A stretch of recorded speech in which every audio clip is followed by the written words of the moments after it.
প্ৰতিজ্ঞা কৰি গলো তোমাৰ মংগলৰ বাবে মই সকলো কৰিম। যোৱা তপনি ধনমৰীয়া পণ্ডিতক বন্দী কৰি ৰখা মোৰ অন্নপূৰ্ণালক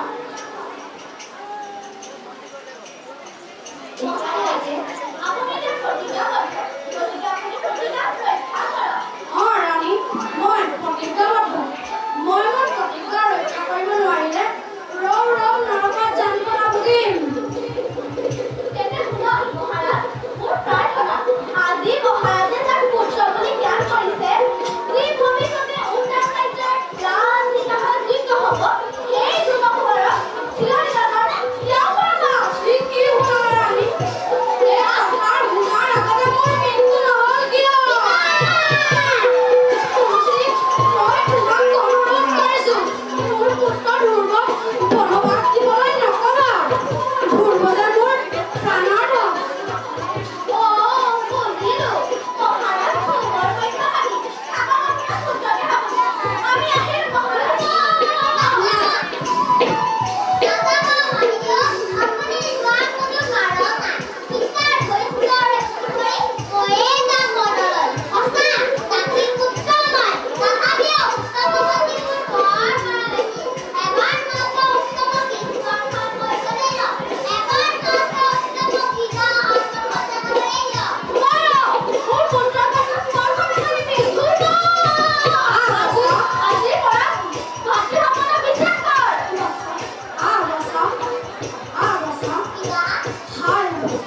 তোৰ অবিহনে মই কেনেকৈ জীয়াই থাকিম? কৰ্ণপাক পূৰ্ণ অৰণ্যৰ মাজত কেনেকৈ তই কটাবি জীৱন? নাই হওক, মই মোৰ সত্য বস্ত্ৰ সত্য লংঘনৰ হেতু মোৰ দেহা তিল তিলকৈ শেষ কৰি দিম। তথাপিও মই তোক কবলৈ যাব দিব নোৱাৰো অৱস্থা।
কিন্তু ময়ো যাম তোৰ বৰ লগত।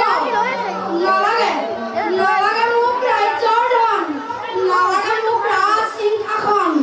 আজি এই সকলো লোভী কৰজন। ময়ো যাম তোৰ বৰ লগত। বাচাও উত্তম, বাচাও উত্তম, মই আহিলো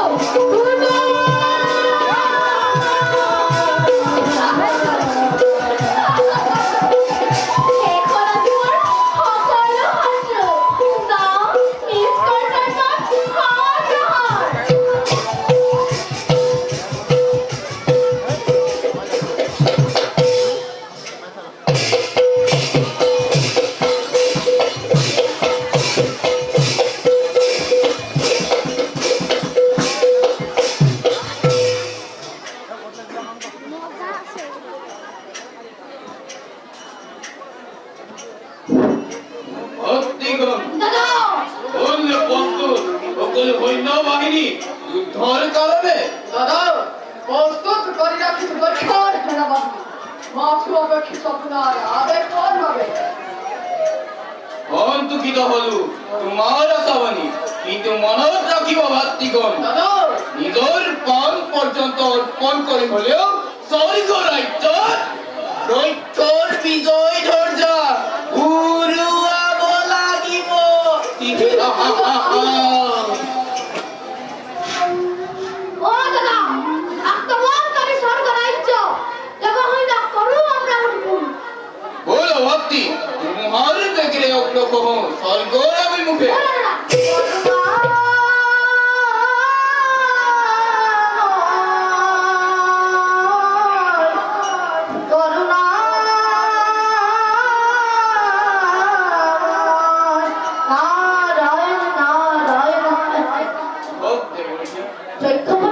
বলছে ঘৰ হাজাৰে আজি সজে তো দেখো আকৌ বাৰু কাৰ ৰাজ্য আক্ৰমণ কৰিব দেবৰিখি এইবাৰ আক্ৰমণ কৰি স্বৰ্গ ইন্দোৰ ইন্দত্ত হৰণ কৰি স্বৰ্গপুৰ জৈক্ষপুৰ পৰিণত কৰি দেবৰিখি দৈক্ষপতি দৰিদ্ৰতাৰ হৰণ কৰাৰ আগতে মই অন্য এখন ৰাজ্য আক্ৰমণ কৰিবলৈ ৰাজ্য অৰাজক হৰনাথী অত্যাচাৰৰ প্ৰধান সেনাপতি পদচ্যুত দুৰ্গকুমাৰ আৰু উদ্যানদাস বনবাসী এই সময়তে উদ্যান ৰাজ্য আক্ৰমণ কৰি পূৰ্বৰ প্ৰতিশোধ লোৱা ঠিক কথাকে কইছে দেবৰিখি ভক্তিগণ বৰ্তমান উত্তান ৰাজ্য জয় কৰি তাৰ কিছু স্বৰ্গ কৰিম আক্ৰমণ দৈক্ষপতি বিলম্ব নকৰি উদ্যান ৰাজ্য আক্ৰমণ কৰাগৈ মই এতিয়া আহিলো ভক্তি বলছে বলো ভক্তি বিলম্ব নাই প্রয়োজন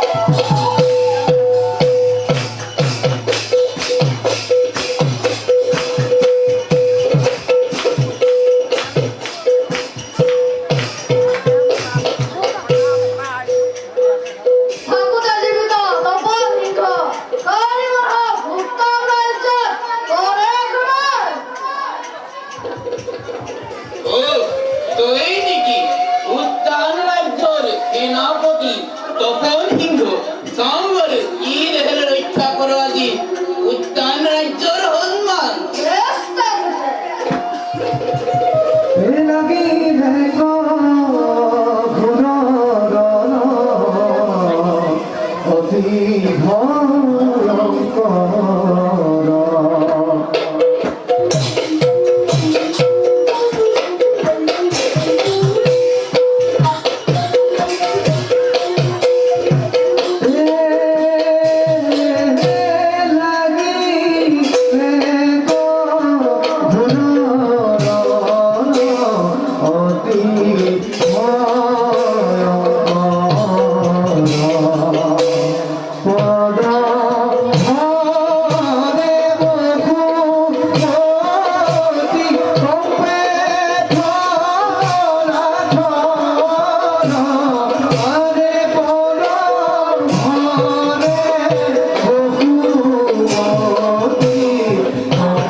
সেনাপতির অবস্থা তার পিছতো মৃত্যুর মুখলৈ যা যা যা গুচি যা তই নিজৰ ৰাজ্যলৈ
হৌৱা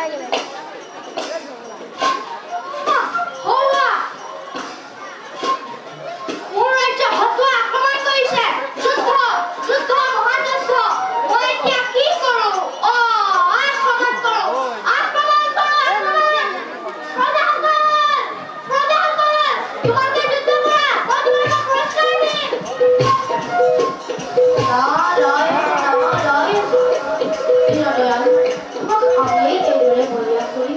হৰিপ্ৰেমৰ জাগৰণ কৰা কৰিছোঁ তোমাৰ ভক্তি প্ৰেমৰ প্ৰতি ভগৱান আপুনি দেখি মই নতুন অনুচিত হৈছোঁ তোমাৰ পৰীক্ষা বেলেগ হৈছে দিবলৈ মোৰ ৰাজ্য হতুৱা আক্ৰমণ কৰিছে যুদ্ধ হৈছে তুমি জানো যুদ্ধ কৰিব পাৰিবা আৰু যুদ্ধৰে মোৰ ৰাজ্য ধ্বংস হ'ব মোৰ মৃত্যু হ'ব সকলো বিফল হ'ব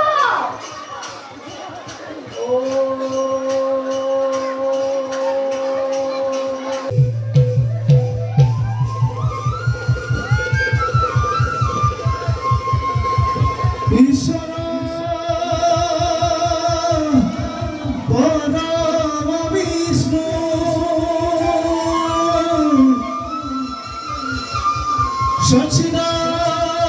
সচিদানন্দ বিগ্ৰহ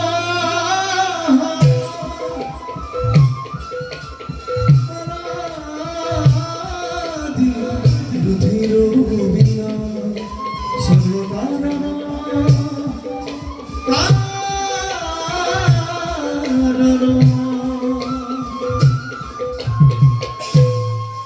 হে প্ৰভু দাসৰ সেৱা গ্ৰহণ কৰক উঠা ভক্ত তোমাৰ আৰু কোনো চিন্তা নাই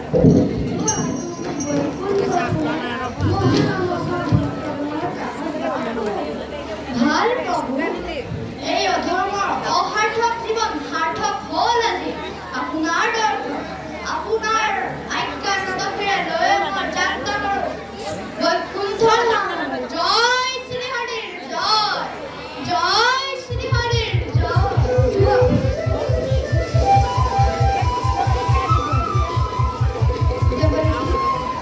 এতিয়া ময়ো যাওঁ এতিয়া ময়ো যাওঁ ভক্ত মনসা পূৰণ কৰিম ভাল প্ৰভু আজি ইমান ভক্ত দূৰৰ লগত সেৱা কৰি প্ৰভু মই এতিয়া উত্তৰ ৰাজ্যলৈ যাওঁ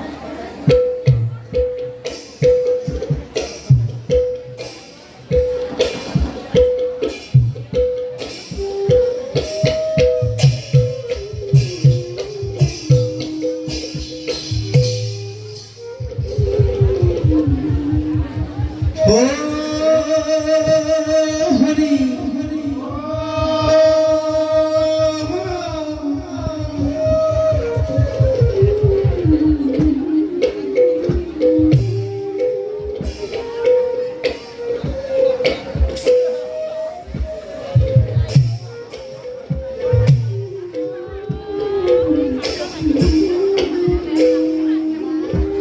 সোনি জানি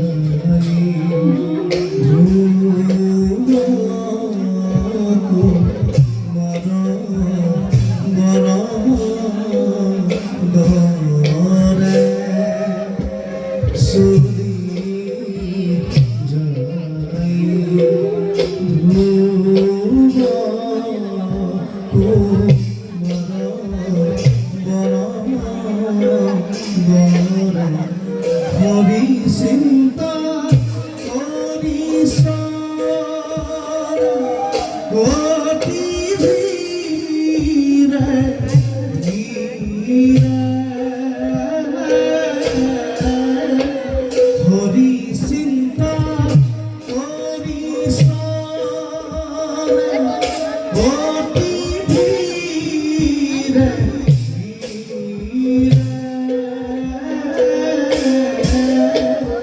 সোরি অতি ধীরে ধীরে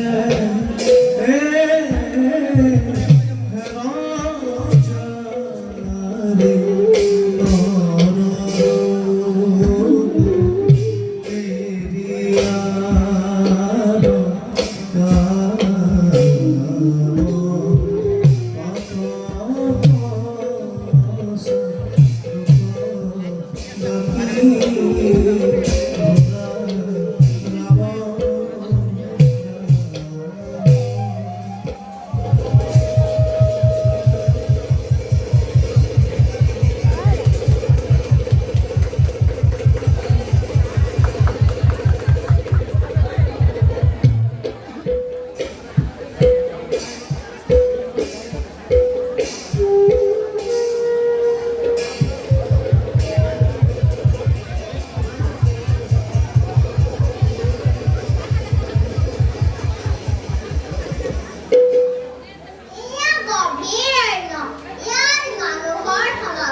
হৰি নামে কৰিয়াছে জগত উদ্ধাৰ।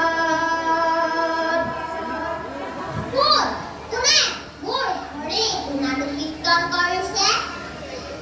সুন্দৰ বালক, তুমি এই গভীৰ অৰণ্যৰ মাজত তুমি অকলে অকলে কি কৰি আছা? মোৰ নাম ধ্ৰুৱ, উত্তম ৰাজকুমাৰ কয়। হৰি প্ৰাৰ্থনা হেতু আহিলো এই অৰণ্যৰে। নাৰায়ণ নাৰায়ণ, অৰণ্যত ক'ত হৰি পাব? হৰি জানো অৰণ্যত থাকে? মিছা কথা, হৰিক কেতিয়াও অৰণ্যত নোপোৱা। মোৰ বিশ্বাস যে অৰণ্যতে মই হৰিক নাপাম। বাৰু বালক, তুমি হৰিক এই গভীৰ অৰণ্যৰ মাজত কেনেকৈ লগ পাবা মোক কোৱাচোন। তেন্তে শুনো যে হৰি মুকুন্দ হৰি মুকুন্দ হৰি মুকুন্দ হৰি মুকুন্দ ভাই হৰি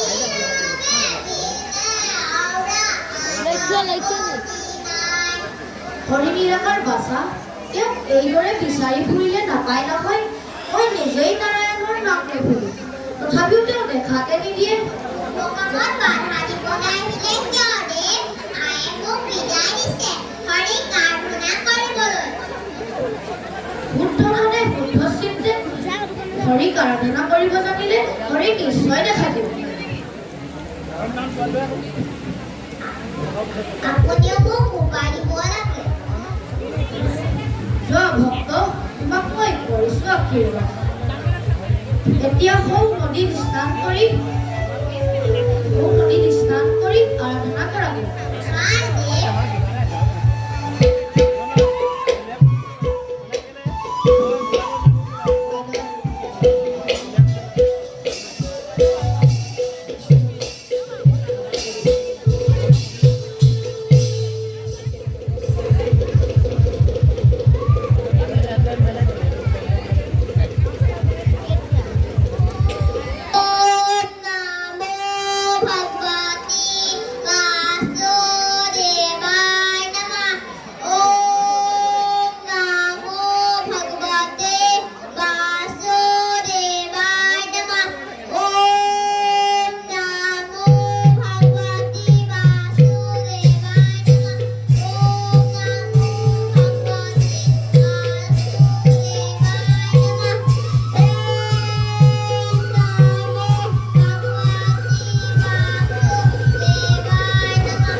ঈশ্বৰ